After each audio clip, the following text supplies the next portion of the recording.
Assalamu alaikum të nderuar ndjekës të portalet të Mezhlisi Bashkisë Islame të Ulqinit. Ne vazhdojmë emisionet tona me ndjenjet tona në Mezhlis në këtë muaj të bekuar të Ramazanit. Duke munduar që ne këtë muaj të bekuar të Ramazanit ta bëjmë sa më të bekat, sa më të fërtshëm, sa më të mirë, sa më të afër tek njeriu dhe të arrijmë kënaqësinë dhe dashurinë e Allahut fuqiplot atë shënimin tonë më të lartin. Ne sonte e kemi musafir kolegun tim Habibin tim të dashurin tim Hoxh Erlin Turan Misanerët. Assalamu alaikum. Wa alaikum salam wa rahmatullahi wa barakatuh. Bismillahirrahmanirrahim. Fillimisht falenderojmë Allahun, krijuesin e gjithësisë. Atë e falenderojmë për çdo gjë. E sidomos falenderojmë në këtë muaj të shenjtë, në këtë muaj plot begati dhe mirësi, ku nëse ne mundohemi që t'i nëmrojmë të mirat që na i jep Allahu subhanahu wa taala dhe mundësitë në këtë muaj të shenjtë, siç është muaji i Ramazanit, ku Allahu e ka voçu këtë muaj, ne s'do të mundshim kurrë që t'i nëmrojmë ato. Po ashtu do të falenderoj ty për këtë ftesë. Allah nderoft. Për këtë ftesë dhe për këtë emision kaq bukur dhe kaq interesant, dhe shpresoj që çdo besimtar dhe besimtare në vendin tonë të marrë dobi, të marrë një këshill, të marrë një farë lloj të mirët nga ky emision, një farë dobijet, sepse dhe për atë është edhe qëllimi besoj i këtij emisionit. Wallahi alhamdulillah, Allahu nderoft, Allahu shpërblet. Me të mos sa i qëllimi ynë që ne të arrijmë kënaqësinë dhe dashurinë e Allahut fuqiplot, por qëllimi ynë është më i madh që ne ta porçojmë mesazhin, ta drejtojmë mesazhin ndjekësve tanë, besimtarëve, bashkëvendësve tanë, të gjitha atyre të cilët na ndjekin dhe nuk na ndjekin, do të na ndjekin inshallah me lejen e Allahut fuqiplot. Ky është amanet me të cilën ne duhet të punojmë punë dhe vepra të mira. Dhe më mos për këtë arsye vetë kam thirrë sonte që ne të flasim për një temë apo rreth një temë, për arsye se kjo temë është shumë e gjerë dhe shumë e madhe, por nevoja e punëve të mira, nevoja që ne të punojmë punë dhe vepra të mira, që ta kultivojmë, ta ngrisim imanin tonë. Do të pajtohesh me mua se ne ndodhemi në muajin e bekuar të Ramazanit, në muajin, siç ke thënë, begatim mirësive të Allahut fuqiplot. Por ky muaj është muaj i ngritjes së imanit dhe subhanallah duhet të na tregosh, të na kujtosh mirë se ai është imani vetëm një farë bindje në zemër apo edhe në vepra. Bindja në zemër dhe bërja e veprave të mira janë të lidhura shumë ngushtë. Dhe mos tham janë të lidhura sikurse shpirti dhe trupi i njeriu. Pejgamberi alayhis salam thot në një hadith, thot është një copë mishi, po t'jetë mirë ajo, i gjithë trupi thot është mirë. E po t'jetë keq ajo, i gjithë trupi është keq.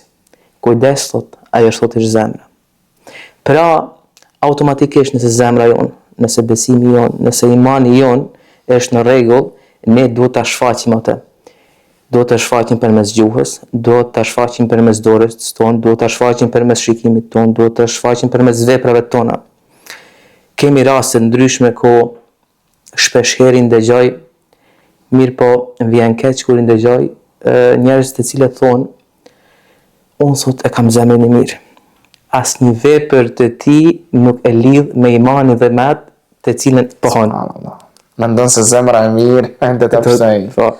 Në fakt, nëse me të vërtet e ke zemrën e mirë, atëherë ti do t'i përulesh Allahut. Nuk ka zemër të mirë të cilët nuk i përulet Allahut. Zemra e mirë automatikisht Allahut i përulet përmes namazit. Zemra e mirë në moment që vjen muaji i shenjtë Ramazanit, ajo i përulet Allahut dhe nis ibadetin Ramazanit, cili është agjerimi. Po ashtu në gjitha ibadetet.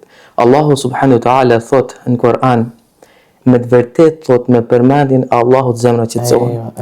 Shikoje veten tënde. Sa herë e përmend Allahun? A qetësohet zemra përmes përmendjes së Allahut? A qetësohet zemra kur thret ezani? Atë të vlon ajo e përmbendshmja jote, ajo zemra jote e mirë që ti me shku dhe me ecë, me marrë abdes dhe me fal namazin. A therr zemra jote që në moment që dëgjon që dikush ka nevojë, kërkon ndihmë apo pa marrë parasysh që ti t'japesh për atë. Pra, veprat e tuaja janë të lidhura ngushtë me zemrën dhe me imanin dhe me besimin. Allahu fuqiplot, subhanallah, na kontoja shumë gjëra. Zemra është një pjesë e trupit shumë e rëndësishme tek njeriu. Dhe i gjithë trupi në një farë forme është në lëvizjen e zemrës. Dhe subhanallah, shumë njerëzit kanë shkruar për zemrën, punë të veprat e zemrës, a'malul qulub etj. Por zemra është diçka shumë interesante. Por Allahu fuqiplot shpesh herë përmenden o ju që besuat, amanu wa amilu salihat. Besimtarëve Allahu i drejtohet, o ju që besoni dhe punoni punë dhe vepra të mira. Arritet dhe apaksohet imani dhe cili është roli i punëve të mira apo punëve veprave në këtë rrejtje. Çështja e imanit është çështje të cilën logjikisht mund të kuptohet. Kemi shembull të kësaj gjallësie që ka kriju Allahu fuqiplot, që çdo gjë lëviz është në lëvizje. Kemi edhe ligjin e natyrës, kur çdo gjë në këtë natyrë, në këtë botë është e lëvizshme. Po ashtu edhe imani, nëse nuk ushqehet, mund le të themi kështu, ose nëse nuk kultivohet me të mirë, me bërjen e punëve të mira, atëherë ai automatikisht do të shkojë në humbje. Allahu xhaleshanuhu në surën Asr thot dhe betohet në kohën, thot pasha kohën, wal asr innal insana lafi khusr. Thot njeriu thot është në të vërtetë thot në humbje të madhe. Përveç kuj thot, përveç ato të cilët bajnë vepra të mira. Besojnë dhe bajnë besojnë, ta thëmë njërë? Mirë. Ato të cilët besojnë dhe bajnë vepra të mira. Pra, besimi dhe bërja veprave të mira janë të lidhura ngushtë. Nëse ti ose nëse muslimani apo besimtari bën vepra dhe punë të mira, po ashtu me besim, atëherë ai është në shpëtim. Thot Ibn Qayyim al-Jauziyja në përgjithësi po e përmbledhi atë të cilën ai e ka thënë, thot nuk ekziston diçka neutrale. Njeriu, po të ekziston diçka neutrale, njeriu do të falë sot, për shembull, do t'i falte 5 kohë namazi sot dhe nuk do të kishte nevojë që t'i falte ato nesër, se i ka lënë në atë gjendje apo në atë nivel imanin e tij dhe nuk do të kishte nevojë nesër. Po ashtu, kur t'i vije xhumaja, nuk do të kishte nevojë që sot një javë për shembull të shkoj përsëri në xhuma, sepse e ka falë një herë. Pra, sikur lulja kur e ujite një herë dhe thu se nuk ka nevojë më. Kështu që vazhdimisht ka nevojë muslimani, ka nevojë besimtari që të ushqej. Po ashtu është edhe dia. Dia shtohet vazhdimisht duke lexuar, edhe mbahet duke lexuar, sepse nëse njeriu nuk lexon do i libër, nëse njeriu nuk mirret me kërkim shkencor etj, automatikisht dia humbet, vyshket. Dhe ne Allahu subhanahu wa taala na ka bë obligim që kur të vi muaji i Ramazanit, atyre të cilëve ja mundson Allahu me arrit këtë muaj, sepse me të vërtetë është begati e madhe atyre njerëzve që arrin këtë muaj, që me agjeru këtë muaj. Subhanallah, na i kujtove shumë ajete dhe hadithe, na kujtove rëndësinë e madhe të imanit, na kujtove një rëndësinë e madhe të zemrës. Subhanallah, i gjithë trupi i nënshtrohet zemrës. Allahu akbar. Por punë dhe veprat e mira këto me të cilat ne mundohemi që me këtë mëngjesin tonë inshallah të japim mesazhin ai që Allahu fuqiplot shpesh herë në Kur'anin famlar të ndërlidhen besimin me punë dhe vepra të mira. O ju që besuat, o ju që besoni, amanu wa amilu salihat. Besimi dhe punë dhe vepra të mira. Na kujto dhe na shpjegot lutem se a paksohet, a ka rriti imani dhe cili është roli i punëve vepra të mira në gjendjen e imanit dhe në zemër. Subhanallah, çështja e imanit është një çështje shumë e madhe, siç e the edhe ti në fillim atje, që për të shpjeguar çështjen e imanit, çështjen e besimit, nuk do të mjaftonte ndoshta një jetë të tërë. Sidomos zemra dhe imani i besimtarit është diçka shumë delikate dhe shumë e ma thellë se që gjuha jonë mund të shpjegoj. Allahu subhanahu wa ta'ala thot dhe betohet në Kur'an, thot pa shakohën, thot wal asr innal insana lafi khusr, thot njeriu thot është në humje të madhe, përveç thot atyre të cilët besojnë thot dhe bajnë vepra të mira. Pra njeriu është në humbje, gjithë jeta e tij është humbje përveç ata të cilët kanë besuar me iman dhe me zemër dhe kanë bërë vepra të mira. Pra Allahu subhanahu wa ta'ala këto shohim se zemrën dhe punët, besimin, zemrën dhe punët i lidh me një çështje. Subhanallah. Ato të cilët nuk e kanë bërë këtë, thot ato janë humbje të mëdha.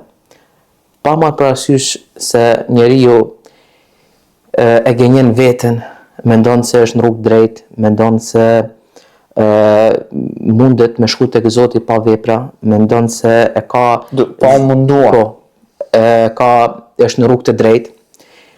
Faktikisht qëllimi i shejtanit është që me e bind që nuk ke nevojë me nështru Allahut. Nuk ke nevojë me nështru Allahut, ti vetëm beso, ndërsa ato të cilët kryejnë vepra të mira, ato e bajnë sa për sy e faqe dhe ti je më i mirë, sepse duke e bind atë se ka zemrën më të mirë, duke e bind se ai është në nivel të lartë të imanit. Mirë po, ai është me të vërtetë siç thot Allahu në një humbje të madhe. Subhanallah.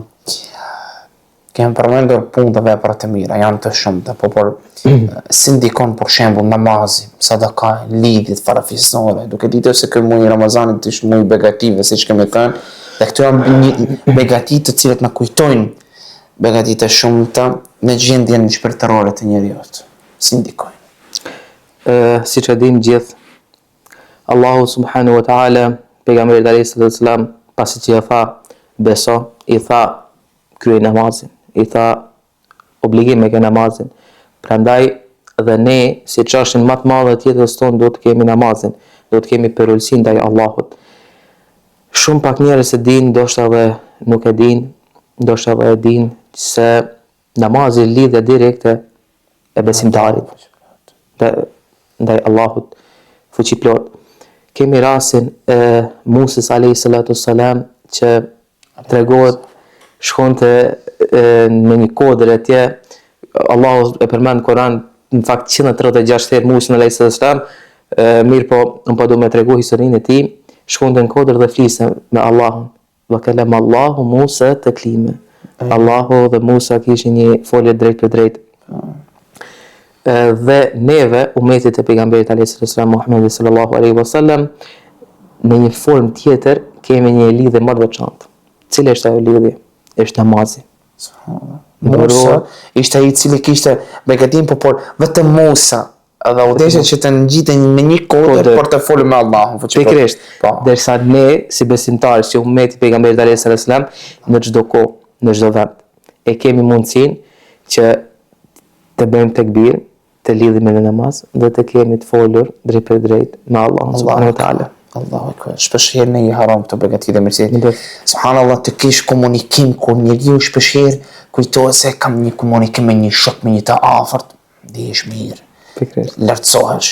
Kur e ke me ndonjë të famshëm, të pasur, me një ndikim edhe më tepër, por subhanallah ne i harrojmë se ne kemi komunikimin më të lartë, me të mirin, me dobishmin, me dashurin, komunikimin me Allahun fuqi krijuesin e gjithësisë.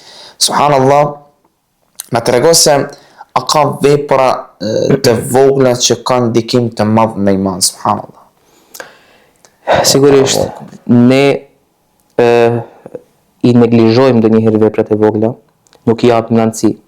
Qoftë ajo edhe mëkatet e vogla, mirë po qoftë edhe ato punë të mira të vogla. Pejgamberi alayhis salatu wassalam thot në një hadith se një vepër e vogël e cila kryhet në vazhdimsi, qoftë ai nëse fal 2 rekate namaz, janë paksa sadaka, jep paksa sadaka, sa do qoftë ajo pak.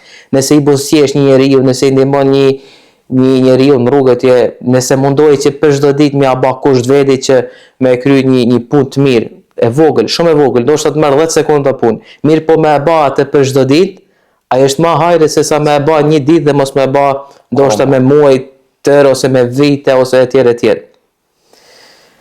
Dhe për këtë veprat e vogla do t'i japim shumë më rëndësi se sa i japim ne tani. Shembull kemi përmendjen e Allahut subhanahu wa taala. T'i bëjmë kusht vedi që për çdo ditë kur zgjohemi apo kur bijmë në gjumë ta përmendim Allahun xhaleshanuhu disa herë pa marrë parasysh se sa. Subhanallah, i kemi përmendur veprat e mëdha dhe të vogla. Subhanallah, Ramazani është një mundësi e madhe, shans e madhe për njeriu, për jetën e tij, për ndryshime të tjera, po subhanallah, nuk do merrni me tepër kohë besimtarëve tanë të cilët janë duke shijuar Ramazanin dhe do të mundohemi që të na jepni një mesazh sa më të mirë, sa më të frikshëm, një mesazh për besimtarët tanë për këtë muaj të Ramazanit. Mesazhi apo kritika apo këshilla që më së shumti ju jap përgjithësi shokëve të mi, miqve të mi, xhamatit apo kujdo tjetër, po ashtu jap edhe këshillë edhe vetes time. Dhe besoj këtë e bëjnë gjithë hoxhallarët, e bëjnë gjithë kolegët e mi, është shfrytëzimi i kohës. Siç thash edhe më parë, koha është një amanet i madh. Koha është një vlerë e madhe. Ti mund të kesh gjitha, mirë po nuk je në kohë, nuk e ke vaktin. Dhe për atë ne jemi pikërisht në kohën, në zemrën e kohës, në zemrën e Ramazanit. Kjo gjysma e cila ka kalu, ta harrojmë dhe ta shpresojmë që Allahu xhaleshanuhu na i ka marrë dhe na ka mëshiruar në këtë kohë. Na ka mbetur edhe kjo gjysma. T'i japim me gjithë zemër, t'i japim me gjithë mund këto 15 ditë, sepse nuk e dim a do ta presim Ramazanin tjetër. Këtë mundësi, këtë shans, kushtim vetëm Allahu fuqiplot e din këtë gjë. Kështu që kjo është këshilla besoj më e vyer për gjithë muslimanë dhe për gjithë besimtarët anë më në botës. Elusim Allahun fuqiplot me duan e pejgamberit sallallahu alaihi wasallam, ya muqallibal qulub thabbit qulubana ala dinik. O ti rrotulluesi zemrave, o ti sunduesi zemrave, ne rrotullo zemrat apo na i drejto zemrat ka dini feja jote. Amin. Lusim Allahun fuqiplot që ta shijojmë sa më tepër këtë muaj të bekorit të Ramazanit. Lusim Allahun fuqiplot që të pros me begati dhe mirësitë e tija. Allahu ju begatot dhe ju shpërbleft. Ne shihemi në emisionet e radhës. Assalamu alaikum wa rahmatullahi wa barakatuh.